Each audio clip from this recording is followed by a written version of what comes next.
औज़ुबिल्लाहिमिनश्शैतानिर्रजीम बिस्मिल्लाहिर्रहमानिर्रहीम। अस्सलाम वालेकुम viewers, welcome to Flourish Learning. और आज हम लोग डिस्कस करेंगे ENG 301 लेसन नंबर 12। इससे पहले हम लोगों ने पिछले 2 लेसन्स में जो प्रिंसिपल ऑफ कम्युनिकेशन थे उनको कंप्लीट कर लिया है। 7 प्रिंसिपल हम लोगों ने काफ़ी डिटेल में डिस्कस किए। उम्मीद करता हूँ आपको उनकी समझ आ गई होगी और बहुत ज़्यादा ये इंपॉर्टेंट है। ठीक है, इनसे काफ़ी MCQs भी आपके बन सकते हैं, ये शॉर्ट क्वेश्चन में भी आ सकते हैं और ये लॉन्ग क्वेश्चन में भी आ सकते हैं। जैसे मैं पहले भी कहता हूँ कि आप लोगों को अभी जो मेरी कोशिश है वो यही है कि मैं आपके जो कंसेप्ट हैं उनको क्लियर करूँ। ठीक है, आपके कंसेप्ट क्लियर हो जाएंगे तो उसके बाद आपको इस बुक को समझने में आसानी होगी। ठीक है, इस बुक के रट्टे मारने में आपके लिए आसानी होगी। अगर आप रट्टे नहीं भी मारेंगे, सिर्फ कंसेप्ट को क्लियर कर लेंगे तो आपके लिए मसला नहीं होगा। लेकिन अगर आप सिर्फ रट्टे मारेंगे तो आपके लिए मसला आ जाना है। ठीक है, इसलिए वीडियोज़ कोई वीडियोज़ काफ़ी लंबी भी हो रही हैं। उसकी वजह ये है कि ये बुक काफ़ी लेंथी है, इनकी कई जो लेसन है वो काफ़ी लेंथी है।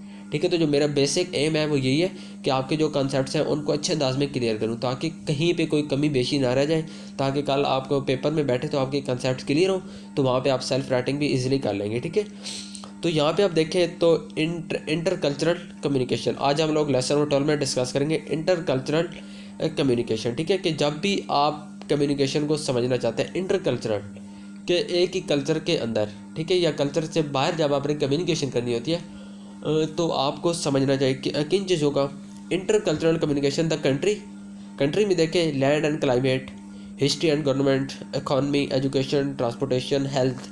उसके बाद people of the country, population, language, religion, holidays and attitudes. इस तरह कल्चर के जो कस्टम्स हैं उनको देखें और life styles of the country. इसमें सबसे पहले आप देखें कि जब भी आपने किसी का यानी कि आप चाहते हैं कि आप किसी कल्चर के किसी भी कंट्री के आप उसके जो लैंड एंड क्लाइमेट उसके बारे में इंफॉर्मेशन लें, या आप हिस्ट्री एंड गवर्नमेंट के बारे में लें, या इकॉनमी या एजुकेशन या हेल्थ या एटीट्यूड्स, या उस कंट्री के लोगों की लैंग्वेज या उसकी पॉपुलेशन या रिलीजन या कुछ भी।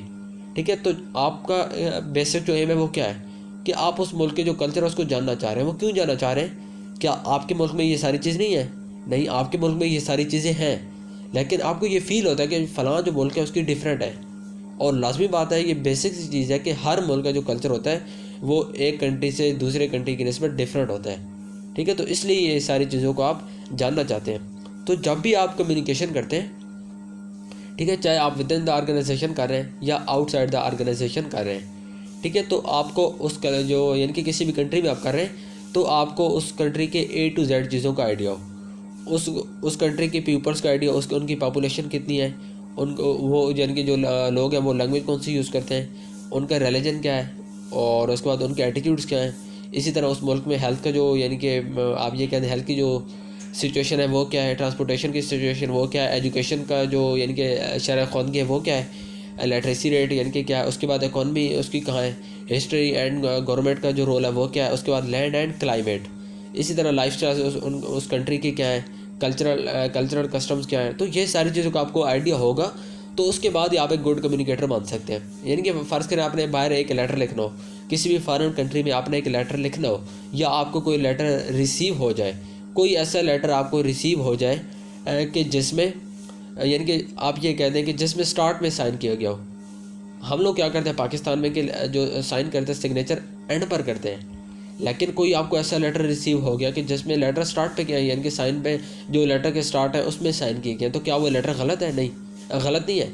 उस कंट्री का जो कल्चर है वो यही है कि वहाँ पे वो लोग जो सिग्नेचर उसको स्टार्ट में करते हैं। तो अब यानी कि तब तक कम्युनिकेशन नहीं होगी जब तक आपको पता ही नहीं होगा, आपको ये पता ना हो कि फ़लाँ का जो मुल्क है उसमें ऐसा सिस्टम नहीं है। तो आप नहीं तो ये समझना कि ये लेटर गलत है, आप उसको डस्टबिन में डाल देंगे। जब डस्टबिन में डाल देंगे तो लाजमी बात है आपकी जो कम्युनिकेशन वो गलत होगी है, आपने समझे नहीं। हालांकि उनकी यानी कि जिन्होंने आपको सेंड किया था तो उनके अकॉर्डिंग ये चीज़ थी कि हम वो लोग यानी कि लेटर को स्टार्ट में लिखते, लेटर के स्टार्ट में सिग्नेचर करते थे।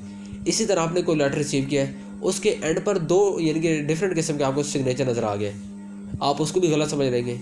लेकिन अगर आप गलत समझेंगे तो ये गलत है। आप कम्युनिकेशन इफेक्टिव कम्युनिकेशन आप नहीं करेंगे, क्योंकि मुमकिन है कि उस मुल्क की जो यानी कि कल्चर है वहाँ पे उस लेटर को 2 लोगों ने लिखो, 2 लोगों ने कंपोज किया हो।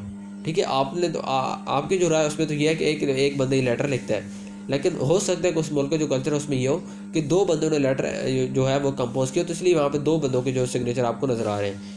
इसी तरह यहाँ पे आप देखें तो ये मुख्तलिफ़ किस्म के क्वेश्चन यानी कि लिखे गए कि अगर आपको इस तरह के क्वेश्चन आ जाए तो आपका रिएक्शन क्या होगा। ठीक है, तो अगर आपका रिएक्शन इनके अकॉर्डिंग होता है तो इसका मतलब है कि आप एक गुड कम्युनिकेटर नहीं है, आपको किसी चीज़ का आइडिया नहीं है, आपने इन चीज़ों को नोट ही नहीं करना, ठीक है। चाहे लेटर के ऊपर यानी कि आप ये कहते हैं कि लेटर के ऊपर 2 बंदों के दस्तखत हों, लेटर के स्टार्ट में दस्तखत हो, लेटर के एंड पे हो दस्तखत हो ही ना, तो इस तरह की चीज़ों को आपने नोट नहीं करना, आपने कंटेंट को देखना है। इस तरह की चीज़ें हो सकता है उस मुल्क की जो कल्चर है उसमें शामिल हो, ठीक है। तो उम्मीद करो तो यहाँ तक आपको समझ आ गया होगा, इसमें कोई वैसे इंपॉर्टेंट नहीं है, लेकिन यहाँ पे मेन चीज़ कि आपको कल्चर को समझना ज़रूरी है। एक गुड कम्युनिकेटर बनने के लिए, अफेक्टिव कम्युनिकेशन करने के लिए आपको दूसरी कंट्रीज़, फॉरेन कंट्रीज़ के जो कल्चर होते हैं, ठीक है, उसको A to Z आपको जानना ज़रूरी है। वहाँ की लैंड एंड क्लाइमेट, वहाँ का history and government, economy, education, हर चीज़ को आपके लिए जानना ज़रूरी है। जब तक आप नहीं जान पाएंगे उस यानी कि आपको आइडिया नहीं होगा, तो जैसे ही आप ये 9 डिफरेंट किस्म के क्वेश्चन लेके गए, इनको आप रीड करें, तो इनमें से जैसी कोई चीज़ आपके सामने आएगी तो आपका जो रिएक्शन होगा वो अजीब सा होगा। आप या तो लेटर को स्किप कर देंगे या उसको डस्टबिन में फेंक देंगे, लेकिन आप रिप्लाई नहीं करेंगे, क्योंकि आपको उस मुल्क के कल्चर के नहीं आइडिया, उस मुल्क के जो नॉर्म्स हैं, उसके जो यानी कि आप ये कहते हैं वैल्यूज़ हैं, उसको आपको आइडिया नहीं है।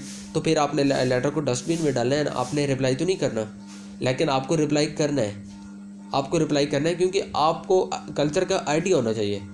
कल्चर का आइडिया होगा तो आप रिप्लाई कर सकेंगे, अदरवाइज ये चीज़ें जैसे आपके सामने आएंगी तो आप इन चीज़ों को स्किप कर देंगे और लेटर के रिप्लाई नहीं करेंगे, ठीक है। तो कल्चर यानी कि किसी भी जब आपने बाहर कम्युनिकेशन करनी होती है तो उसके लिए ये चीज़ ज़रूरी है कि आपके पास दूसरी कंट्रीज़ के यानी कि जो वहाँ पे बैकग्राउंड है, ठीक है, वहाँ पे कंट्री के यानी कि A to Z उस कंट्री की रिलेटेड आपको इन्फॉर्मेशन होनी चाहिए, ठीक है। यहाँ पे देखिए, globalisation means to that for a company to survive, कि किसी भी कंपनी को सर्वाइव करने के लिए ये ज़रूरी है, it must establish market not only in its own country but also in many foreign countries, कि किसी भी कंपनी को यहाँ पे ग्लोबलाइजेशन का मतलब है कि किसी भी कंट्री को सर्वाइव करने के लिए ये ज़रूरी है, किसी भी कंपनी का सर्वाइव करने के लिए ये ज़रूरी है कि वो अपनी कंट्री में तो रिलेशनशिप बनाए दूसरी कंपनीज़ के साथ, ऑर्गेनाइजेशंस के साथ, लेकिन वो फॉरेन कंट्रीज़ में भी अपनी रिलेशनशिप बनाए, उनके जो वर्कर्स हैं उनको दूसरी कंट्रीज़ के जो कल्चर है उसके बारे में आइडिया हो। अगर आइडिया नहीं होगा तो वो जो कंपनी होगी, वो ऑर्गेनाइजेशन होगी, वो कभी भी अपवर्ड नहीं जाएगी, वो हमेशा डाउनवर्ड जाएगी, ठीक है। तो इसलिए यानी कि आपको गुड कम्युनिकेटर बनने के लिए, अपनी ऑर्गेनाइजेशन के लिए, एक अच्छा वर्कर, एक अच्छा एम्प्लॉय बनने के लिए आपको इस चीज़ का आइडिया हो कि फ़लाँ मुल्क का जो कल्चर है वो क्या है, फ़लाँ मुल्क में एजुकेशन कितनी है, फ़लाँ मुल्क का जो लिटरेसी रेट है वो क्या है, फ़लाँ मुल्क में जो आप ये कहते हैं हेल्थ की जो सिचुएशन है वो क्या है, फ़लाँ जो मुल्क है उसमें इकॉनमी रेट क्या है। तो इन सारी चीज़ों का आपको आइडिया होगा तो आप अपनी जो आपकी ऑर्गेनाइजेशन है या जो आपकी कंपनी है उसके लिए आप एक फ्रूटफुल यानी कि वर्कर होंगे या आप एम्प्लॉय होंगे। अगर आपको इस चीज़ का आइडिया नहीं होगा तो आप अपने लिए भी और उसके बाद अपनी ऑर्गेनाइजेशन के लिए भी आप एक बोझ होंगे, और आपकी ऑर्गेनाइजेशन कभी भी यानी कि अपवर्ड फ्लो नहीं करेगी, बल्कि वो हमेशा डाउनवर्ड ही जाएगी, क्योंकि आपको पता ही नहीं है कि फ़लाँ कंट्री की जो यानी कि जो उनके कल्चर है वो क्या है। तो कल्चर को आपको लाजमी पता होना चाहिए कि फ़लाँ कंट्री का जो कल्चर है वो क्या है। तो इस चीज़ को जानने के लिए 3 चीज़ों का आपको आइडिया हो। Number 1, background to intercultural communication, उसके बाद national culture variables and individual variables, ठीक है। तो इसमें कोई चीज़ इंपॉर्टेंट नहीं है, मेन ये 3 पॉइंट्स हैं। इसमें आप देखें, you are being introduce to 3 fundamental topics, ठीक है, कि जब भी आपने यानी कि अदर कंट्रीज के साथ आपने कम्युनिकेशन करनी हो तो आपको 3 चीज़ों का आइडिया हो। पहली चीज़ background to intercultural communication, उसके बाद नेशनल कल्चरल वेरिएबल्स, उसके बाद इंडिविजुअल कल्चरल वेरिएबल्स। इन तीन चीज़ों का आपको पता हो तो उसके बाद आपको चाहिए कि आप दूसरी कंट्रीज़ के साथ कम्युनिकेशन करें। अगर तो आपको इन चीज़ों को पता नहीं है तो आपको चाहिए कि आप ये अपने मैनेजर को बता दें कि सर मुझे आइडिया नहीं है, मैं कम्युनिकेशन नहीं कर सकता। अगर आप करेंगे तो कम्युनिकेशन अफेक्टिव नहीं होगी, और जब अफेक्टिव नहीं होगी तो ये आपकी ऑर्गेनाइजेशन के लिए बिल्कुल भी ठीक नहीं है, ठीक है। तो इन 3 चीज़ों का आपको पता हो तो उसके बाद आप अपनी ऑर्गेनाइजेशन के लिए फॉरेन कंट्रीज़ के साथ कम्युनिकेशन कर सकते हैं, ठीक है। तो यहाँ पे हमारे जो ये लेसन है ये कंप्लीट हो गया। इससे पहले थोड़ा सा पीछे जाते हैं, जो हम लोगों ने लेसन नंबर 10 में, ठीक है, हम लोगों ने लेसन नंबर 10 में एक चीज़ डिस्कस की थी, उसके बारे में थोड़ा सा आपको डिटेल में बता देता हूँ, वो काफ़ी चीज़ इंपॉर्टेंट थी, ठीक है। लेसन नंबर 10 में जाते हैं, तो यहाँ पे देखें ये लेसन नंबर 10 में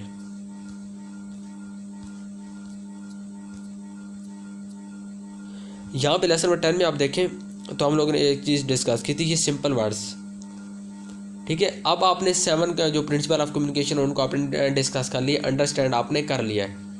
अब ये एक किस्म का आपका टेस्ट है। सबसे पहले सिंपल वर्ड्स। सिंपल वर्ड्स का क्या मतलब, कि री राइट द फॉलोइंग सेंटेंस। अब ये एक सेंटेंस आपको दिया गया है, एक कॉन्फ्रेंस कॉल, ये पूरा सेंटेंस है, इसको आपने री राइट करना है सिंपल वर्ड्स में।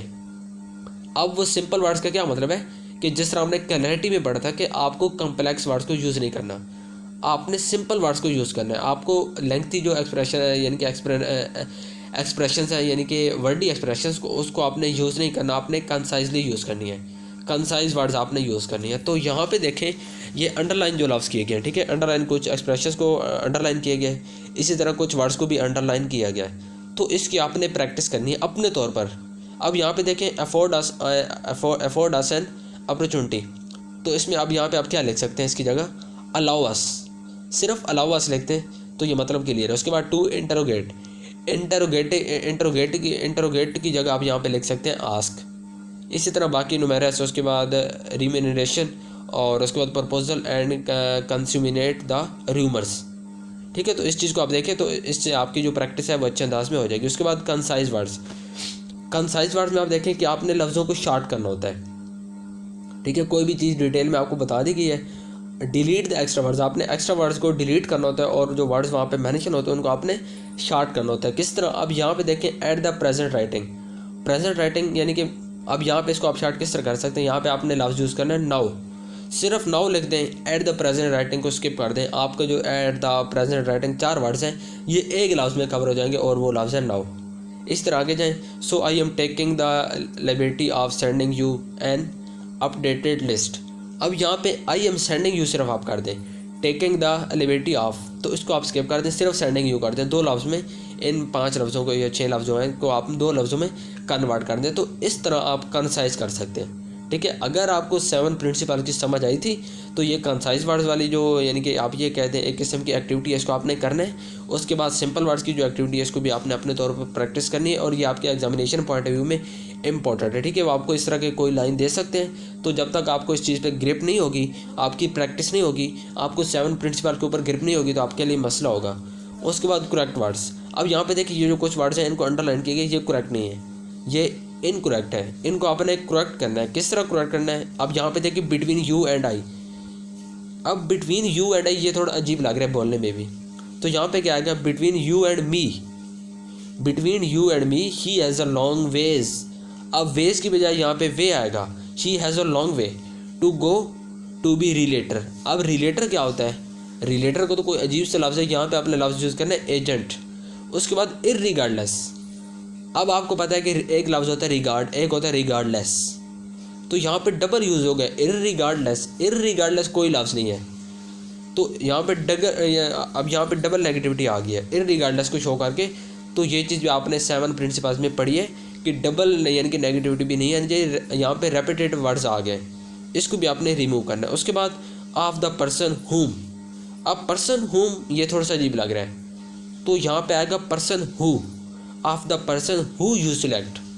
आगे देखें यू लिखा हुआ है, ठीक है, यू क्या है, प्लूरल है, सॉरी सिंगुलर है, तो यहाँ पे आएगा पर्सन हु, ठीक है। तो आगे देखें आई एम रियल प्लीज्ड, तो अब यहाँ पे आई एम रियली आएगा, रियल नहीं आएगा, I am really pleased with the candidate. तो इस तरह आपने करेक्ट वर्ड्स को करना है, यानी कि यहाँ पे इनकरेक्ट वर्ड्स दिए गए, इनको आपने करेक्ट करना है। तो यहाँ तक उम्मीद करता हूँ आपको समझ आ गई होगी। काइंडली चैनल को सब्सक्राइब कर लें और यहाँ पे एक और बात है कि अपना फीडबैक लाजमी दिए करें, ठीक है।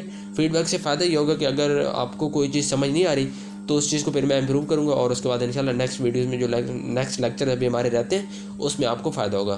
तो उम्मीद करता हूँ आपको आज की वीडियो पसंद आई होगी। काइंडली चैनल को सब्सक्राइब कर लें और उसके अलावा बेल आइकन बटन को प्रेस कर लें ताकि आइंदा जितनी भी मैं वीडियोज़ अपलोड करूँ आपको फ़ायदा हो सके।